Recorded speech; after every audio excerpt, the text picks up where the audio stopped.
Assalamualaikum warahmatullahi wabarakatuh. Untuk perkuliahan minggu ini kita akan menuju ke komponen-komponen logika. Nah, kemarin kita sudah mempelajari kaitan logika dengan bidang-bidang lain ya. Sekarang kita akan pelajari tentang komponen-komponen logika. Di dalam logika itu terdapat 4 komponen utama, yaitu ada pengertian atau konsep atau term. Yang kedua, ada pernyataan atau proposisi. Yang ketiga adalah penalaran dan penyimpulan. Dan yang keempat ini adalah fallacies. Tapi yang kita pelajari hanya 1, 2, 3 aja. Yang 4 tidak kita pelajari untuk logika dasar ini. Nanti kalau misal tertarik untuk mempelajari ini, bisa dipelajari sendiri ya. Nah, yang pertama adalah tentang pengertian, konsep atau term. Apa sih pengertian itu? Kalau dalam bahasa pengertian itu kan misal mawar adalah bunga yang berwarna merah dan berduri. Nah, itu mungkin Anda memahaminya sebagai pengertian. Itu adalah pengertian secara bahasa. Tapi dalam logika, pengertian ini adalah kegiatan di dalam pikiran. Jadi, kegiatan akal budi yang paling dasar adalah membentuk pengertian atau membentuk konsep yang dalam istilah logika sering juga disebut sebagai aprehensi sederhana. Dan aprehensi sederhana dapat dirumuskan sebagai kegiatan akal budi yang menangkap esensi atau makna suatu objek tertentu. Dan tangkapan tersebut disebut dengan pengertian atau konsep. Contohnya apa sih? Semisal ya, saya mengatakan tentang bunga, maka yang akan muncul dalam pikiran kita berbau harum, berwarna merah, memiliki tangkai. Nah, itu adalah masuk dalam pengertian. Jadi, konsep dari bunga itu akan muncul secara otomatis dalam pemikiran kita, itu namanya pengertian. Misal saya bilang gajah, maka apa yang akan kita pikirkan? Pengertian dari gajah itu apa? Atau konsep sebuah gajah dalam pemikiran kita punya belalai, tubuhnya besar, punya gading, berwarna abu-abu. Nah, misal seperti itu. Itu adalah pengertian. Itu adalah pembentuk konsep yang sudah ada dalam pikiran kita.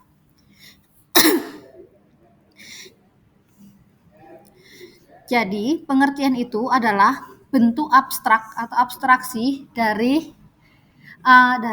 benda konkret yang kita masukkan ke dalam pemikiran kita. Itulah pengertian.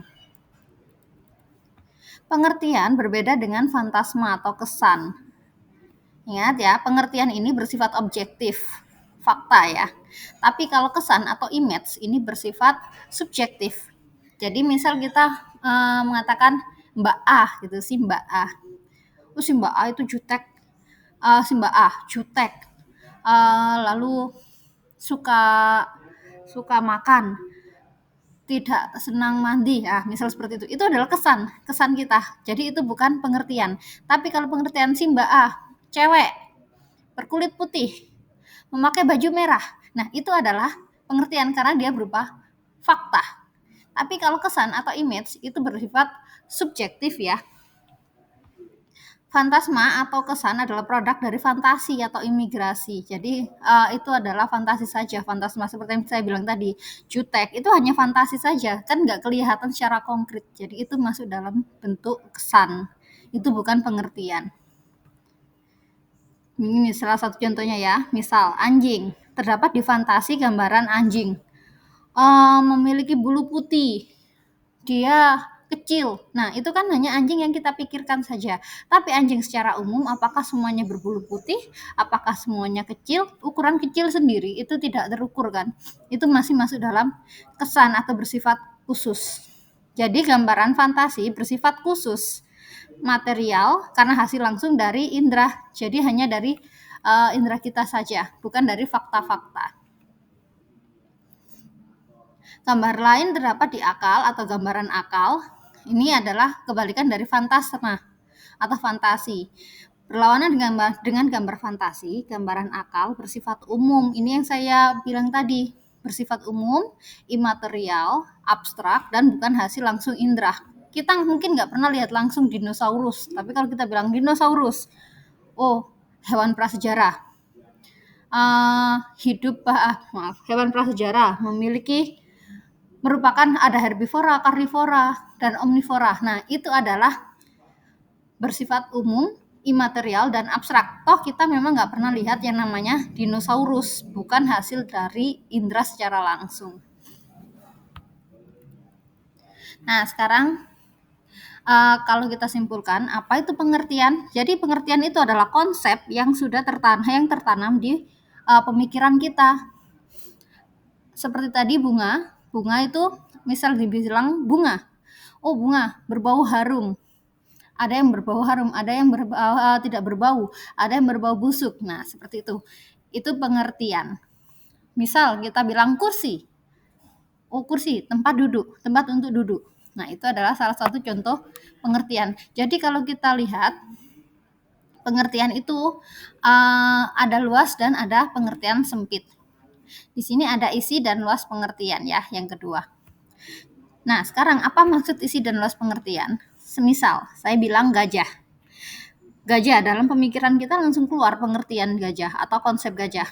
Orang pertama mengkonsepkan gajah sebagai mamalia, bertubuh besar. Orang kedua mengkonsepkan gajah sebagai mamalia, bertubuh besar, memiliki gading, memiliki belalai. Nah, Anda bisa lihat orang pertama tadi hanya memiliki 2 buah konsep, yaitu mamalia dan bertubuh besar. Orang kedua memiliki 4 konsep, mamalia, bertubuh besar, memiliki belalai, dan memiliki gading. Nah, ini kalau kita lihat, orang pertama tadi yang hanya memiliki 2 konsep, itu isi pengertiannya lebih sempit. Tapi cakupan pengertiannya itu lebih luas. Kenapa? Karena hewan yang memiliki tubuh besar dan seorang mamalia itu tidak hanya gajah, jadi lebih besar cakupannya. Tapi kalau kalau orang kedua tadi kan punya 4 konsep ya, mamalia, bertubuh besar, punya belalai, dan punya gading. Nah, itu isi pengertiannya lebih banyak, tapi cakupannya lebih sempit. Jadi semakin detail suatu pengertian, maka luas dari pengertian itu, luas cakupan dari pengertian itu akan semakin sempit.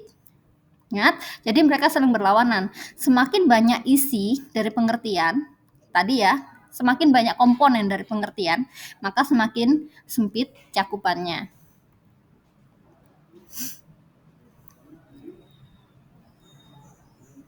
Nah, ini berikutnya.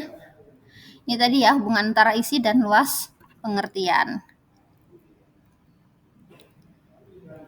Berikutnya adalah term. Pengertian itu kan ada dalam konsep yang ada dalam pikiran kita. Nah, manusia, bagaimana kita tahu konsep yang ada dalam pemikiran seorang manusia itu keluar dalam bentuk kata-kata. Kata-kata dalam logika itu disebut sebagai term.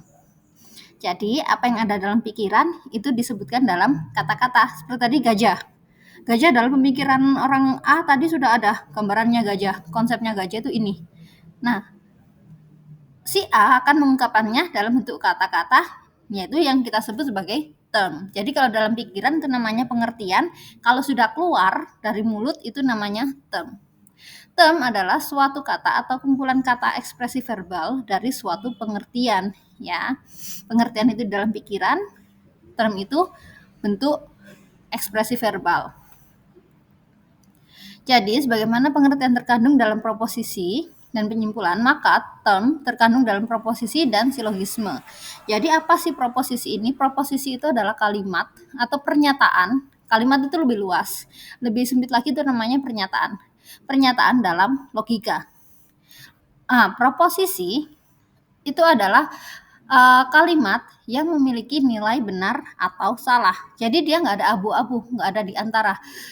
Nah, proposisi ini disusun oleh term-term.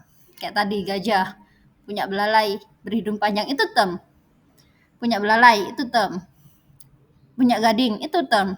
Bertubuh besar itu term. Tapi kalau sudah digabung, gajah adalah hewan yang memiliki belalai dan gading. Nah, itu namanya proposisi. Dia punya nilai kebenaran, benar atau salah. Apakah gajah punya belalai dan berhidung panjang dan mempunyai gading, benar. Nah, maka itu bernilai kebenaran atau namanya proposisi. Nah, yang nggak punya nilai kebenaran contohnya apa? Contohnya kalimat perintah. Tutup pintunya. Apa benar ataukah salah? Nggak ada. Kita nggak bisa menilai kebenarannya. Kalimat perintah, kalimat himbauan, mari kita jaga lingkungan. Nah, itu nggak ada nilai benar atau salahnya. Tapi kalau kalimat berita atau kalimat berupa fakta, karena Anda orang bahasa Indonesia ya, kalimat berupa fakta atau kalimat berita itu adalah salah satu bentuk proposisi. Nah, dalam logika dasar ini, yang kita maksud sebagai kalimat itu adalah kalimat proposisi. Jadi beda dengan kalimat dalam bahasa Indonesia, kalimat dalam logika dasar ini lebih ke kalimat yang memiliki nilai benar atau salah. Atau dengan kata lain, kalimat berita. Nah, term dapat dirumuskan sebagai bagian dari proposisi tadi ya, yang berfungsi sebagai subjek atau predikat. Gajah adalah hewan yang memiliki belalai. Gajah itu term subjek. Hewan yang memiliki belalai itu adalah term predikat. Jadi berbeda dengan bahasa Indonesia. Kalau dalam bahasa Indonesia itu ada SPOK.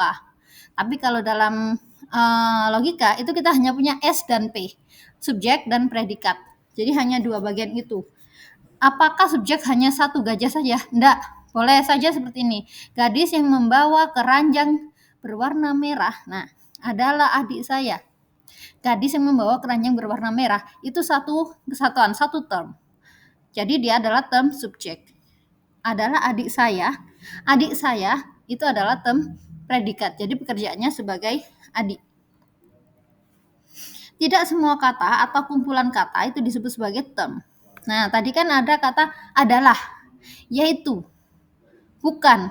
Nah, itu namanya, itu memang kata, tapi dia bukan term. Dia itu adalah kata-kata seperti semua, tetapi, beberapa, karena, dengan cepat, itu kan kata keterangan ya. Kalau di sini dia itu adalah disebut sebagai kata penghubung. Nanti ada namanya sendiri. Jadi ada subjek, predikat, dan kata hubungnya tadi. Proposisi itu nanti akan dibagi menjadi dua. Sinkategorimatis, yaitu kata-kata sinkategorimatis tidak merupakan ekspresi verbal dari suatu pengertian dan tidak merupakan term, tapi kata tersebut digabung dengan kata lain untuk mengungkapkan pengertian baru. Nah, kata seperti adalah, yaitu, bukan, itu namanya adalah kata sinkategorimatis. Kata-kata tersebut digabung dengan kata lain, dia harus misal cepat, dengan, dia harus digabung dengan term berjalan, jadinya dengan berjalan dengan cepat, baru dia akan menjadi suatu bentuk term yang memiliki makna.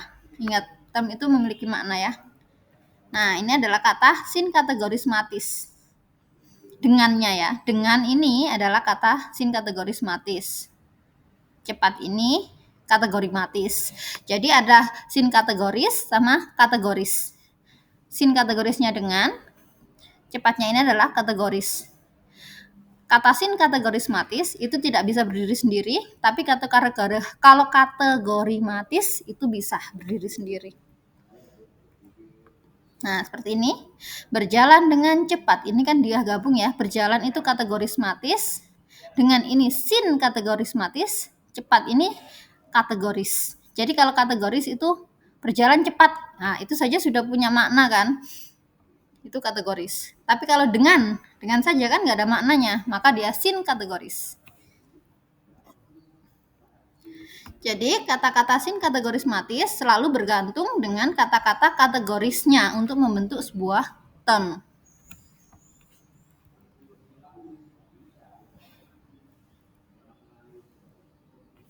Nah, di sini ya, kata-kata sinkategoris berdiri sendiri apabila kata itu pada kenyataannya berubah fungsi menjadi kata-kata kategoris.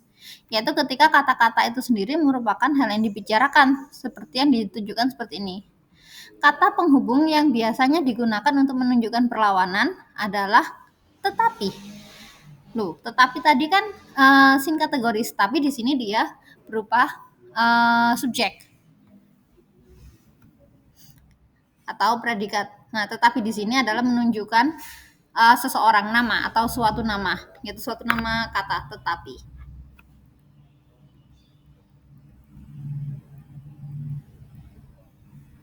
Nah, berikutnya di sini ada pembagian term. Pembagian term ditinjau dari luasnya. Dari luasnya, term itu dibagi menjadi 3. Singular, partikular, dan universal. Term singular itu menunjukkan suatu nama. Sinta, Ari, saya, itu adalah term kamu, itu term singular. Term partikular itu adalah term yang menunjukkan sebagian, tidak semua. Ya, sebagian, beberapa, ada. Lalu term universal itu seluruhan, ya, semua. Tidak ada itu kan kebalikan dari ada, ya, dia itu universal. Ingat, kalau ada itu partikular, tapi kalau tidak ada itu adalah universal. Jadi term itu dibagi 3, singular, partikular, dan universal. Masih ingat ya tadi ya, singular itu menunjukkan satu nama, partikular itu menunjukkan beberapa, universal menunjukkan semua.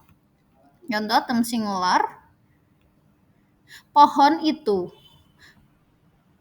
mahasiswa yang terpandai di kelas ini, nama diri, dan sebagainya. Itu contoh partikular, ya, singular. Contoh singular yang seperti saya katakan tadi. Partikular, contohnya seorang anak, beberapa mahasiswa, tidak semua rumah. Nah, itu contoh partikular. Untuk universal, contohnya semua buku, setiap manusia, tak seorang pun. Nah, itu contoh dari universal. Anda orang bahasa Indonesia, mungkin Anda pasti akan ada pengertian sendiri singular, partikular, dan universal. Tapi Anda harus ingat, kita belajarnya ini di logika dasar dengan keilmuan dan istilah-istilah yang ada di logika dasar. Jadi, kita harus mampu memahami makna dari istilah-istilah yang di logika dasar juga, ya. Kita harus menyesuaikan.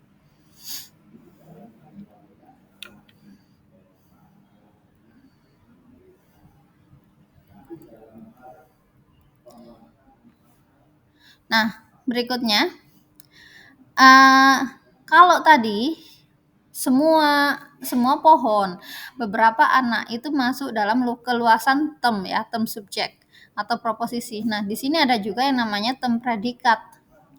Itu nanti akan ada sendiri. Jadi, untuk membedakan term predikat, kalau dalam subjek itu tadi kan ada 3, singular, partikular, universal. Tapi untuk di predikat itu namanya term distributif dan term kolektif. Kalau subjek ada 3 keluasannya, kalau di predikat ada 2, distributif dan kolektif. Suatu term bersifat distributif apabila pengertiannya itu terkandung dapat dikatakan untuk setiap anggota yang ditunjuk dengan term itu, dan dapat dikatakan untuk setiap anggota yang ditunjuk dengan term satu demi satu secara individual. Contoh, term manusia dapat dikatakan untuk setiap manusia. Sedangkan contohnya, ya, yang bernafas adalah manusia. Itu maksudnya adalah untuk setiap manusia. Sedangkan term kolektif apabila pengertian terkandung dalam term tersebut dapat dikatakan tentang suatu kesatuan, tapi tidak dikatakan tentang setiap anggota dari term tersebut, melainkan hanya untuk seluruh anggotanya sebagai satu kesatuan. Sebagai contoh, tim Arema hari ini bermain dengan kurang baik. Nah, sekarang bermain dengan kurang baik itu, apakah semua anggota dari kesebelasan ataukah hanya beberapa orang saja? Nah, ini yang dikatakan sebagai kolektif. Jadi, performa dari suatu kolektif tadi, suatu tim kesebelasan tadi dikatakan dengan satu sifat, yaitu kurang baik. Itu adalah contoh dari term kolektif. Term kesebelasan, ya, contohnya bersifat kolektif karena pengertian kesebelasan tidak dapat dikatakan untuk setiap anggota dari term. Jadi ada beberapa yang bermain dengan baik, tapi temannya tetap tidak baik. Akhirnya satu kesebelasan itu dikatakan tidak baik, seperti itu.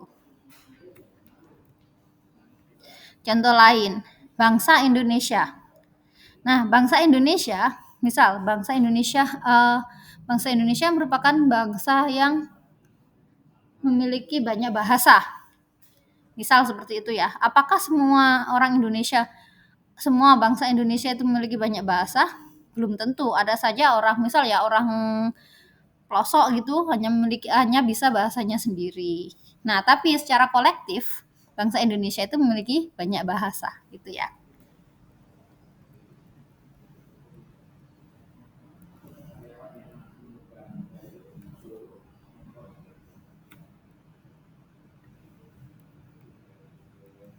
Uh, bentar ya. Di sini ada beberapa contoh. Silakan Anda baca sendiri ya, beberapa contoh tentang keluasan suatu term dan bagaimana adaptasi-adaptasi keluasan dalam bentuk kata-katanya. Ini Anda bisa pelajari sendiri untuk yang ini. Dan saya akan lanjutkan ke definisi. Apa itu definisi? Jadi, kalau tadi pengertian kan ada di dalam pikiran kita. Pengertian yang diomongkan dari mulut itu tadi kan dibantu dalam bentuk proposisi. Nah, definisi ini adalah proposisi yang sudah dibentuk sedemikian hingga untuk menyatakan pengertian yang ada dalam pemikiran kita. Untuk pemikiran yang lurus serta komunikasi dengan orang lain, perlu memastikan makna istilah yang kita gunakan. Dengan kata lain, kita perlu memastikan isi dan luas pengertian terkandung dalam istilah.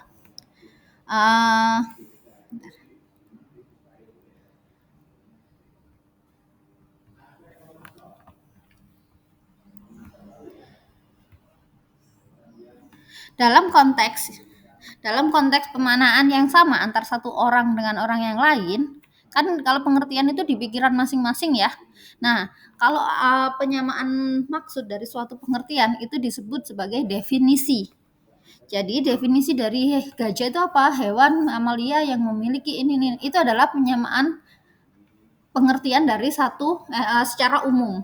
Jadi dengan definisi kita bisa mengeksplisitkan isi pengertian dan membatasi luas pengertian terkandung dalam suatu istilah. Kan tadi sudah saya bilang ya, kalau kita ngomong gajah, kita sendiri tahu banyak tentang gajah, maka dalam otak kita akan muncul banyak konsep-konsep tentang gajah. Tapi itu akan menjadi pengertiannya menjadi sangat isinya sangat banyak ya. Lalu luas pengertiannya juga akan berbeda antara satu orang dengan orang lain. Seperti yang saya contohkan tadi, orang pertama hanya menggunakan 2 konsep untuk mendefinisikan gajah. Orang kedua menggunakan 4 konsep untuk mengartikan gajah.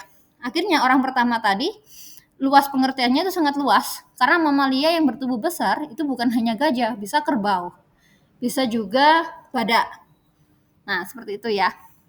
Definisi ini digunakan untuk membatasi luasnya pengertian yang dimiliki oleh seseorang tadi. Memang harus diakui bahwa definisi adalah bagian dari logika material. Namun meskipun demikian, definisi itu di sini kita gunakan. Kenapa? Kalau kita mampu membuat definisi dengan baik, maka kita akan mampu mengungkapkan isi dan luas pengertian yang terkandung dalam istilah yang didefinisikan. Ini adalah sebenarnya salah satu tujuan dari mata kuliah logika dasar ini. Kenapa? Kalau Anda menjadi seorang mahasiswa, nanti Anda akan pasti ketemu namanya skripsi. Dalam skripsi itu Anda akan melakukan penelitian, Anda akan mengajukan proposal, di mana dalam proposal itu pasti ada variabel-variabel yang harus didefinisikan. Bagaimana cara kita mendefinisikan? Sebatas apa keluasan dari definisi yang kita gunakan? Itu kita pelajari di sini. Jadi misal Anda mau meneliti tentang surat dinas misal ya. Nah, surat dinas di sini itu kan pasti ada definisinya dari berbagai jurnal atau artikel atau buku atau dimanapun tuh ya. Nah, pembatasan definisi surat dinas yang kita gunakan itu sebenarnya apa yang kita bahas dalam logika dasar ini.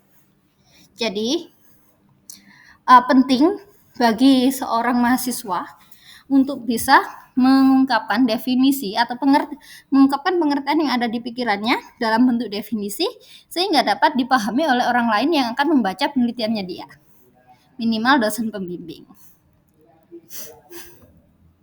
Definisi adalah perumusan singkat, padat, jelas, dan tepat tentang makna, tentang isi dan luas pengertian ya, yang terkandung dalam istilah tertentu, sehingga istilah tersebut dapat dibedakan dengan tegas dari istilah-istilah lainnya.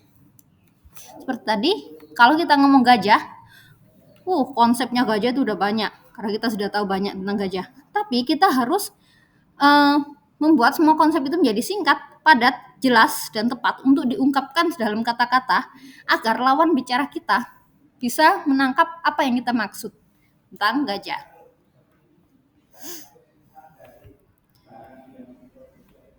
Secara leksikal, definisi berarti pembatasan. Maksudnya adalah menentukan batas-batas pengertian yang terkandung dalam istilah sehingga jelas apa yang dimaksud. Ini apa yang saya maksudkan tadi ya.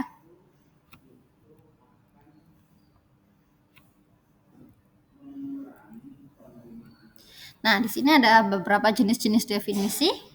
Ada definisi nominal. Ini nanti bisa Anda baca sendiri. Definisi realis, definisi esensial, definisi deskriptif, kausal, final, dan genetis. Lalu ada prinsip-prinsip definisi juga. Untuk jenis-jenis definisi ini nanti akan jadi tugas Anda ya. Nah, sekarang prinsip definisi. Definisi itu harus dapat dibolak-balik dengan yang didefinisikan. Misal tadi, gajah adalah hewan yang gajah adalah mamalia bertubuh besar. Sekarang kita balik. Mamalia yang bertubuh besar adalah gajah. Benar atau tidak? Kurang ya. Karena mamalia yang bertubuh besar itu hanya salah satunya gajah, tapi bukan semua mamalia bertubuh besar adalah gajah. Jadi definisi tersebut nggak bisa dibalik. Karena itu definisi itu nggak bagus. Tapi kalau gajah adalah mamalia bertubuh besar yang memiliki belalai dan gading. Kalau dibalik, hewan mamalia bertubuh besar yang memiliki belalai dan gading adalah gajah. Apakah itu memenuhi? Apakah semua yang memiliki belalai dan gading adalah gajah? Kalau iya, maka definisi itu sudah benar. Jadi dia dapat dibolak-balik. Lalu, hal yang didefinisikan tidak boleh masuk ke dalam definisi. Contohnya seperti ini. Kemerdekaan. Kemerdekaan adalah kebebasan untuk melakukan sesuatu dengan merdeka. Nah, di situ ada kemerdekaan. Merdeka masuk lagi dalam definisi. Itu namanya jeruk makan jeruk. Akhirnya namanya lingkaran setan. Ya, nggak boleh seperti itu. Definisi nggak boleh memasukkan kata-kata yang didefinisikan ke dalam definisinya. Definisi tak boleh dirumuskan secara negatif kalau dia masih dapat dirumuskan secara positif. Maksudnya apa? Misal seperti ini. Wanita adalah, misalnya, wanita adalah manusia yang bukan pria. Nggak boleh. Kenapa? Karena masih bisa kata-katanya negatif ya, tidak yang bukan itu yang bersifat negatif ya. Tapi dia masih bisa dituliskan wanita adalah manusia yang memiliki perasaan halus dan berwajah cantik. Nah, itu boleh. Jadi dia harus dirumuskan dulu secara positif, kalau nggak bisa baru boleh pakai kata negatif. Bersifat paralel dengan yang didefinisikan. Apa sih maksudnya? Nah, maksudnya seperti ini. Pulpen. Pulpen adalah alat tulis yang menggunakan tinta. Nah, pulpen dengan alat tulis itu adalah bersifat paralel. Jadi, atasan dari pulpen itu adalah alat tulis. Alat tulis itu pulpen itu masuk dalam kelompoknya alat tulis kan. Nah, tapi kalau misal alat tulis adalah pulpen yang berisi tinta, itu enggak boleh. Kenapa? Karena yang didefinisikan lebih luas daripada definisinya, daripada atasan definisinya. Tapi kalau pulpen adalah alat tulis yang berisi tinta, itu boleh. Kenapa? Karena pulpen masuk dalam kategori alat tulis. Jadi harus lebih luas awalan definisinya daripada yang didefinisikan ya.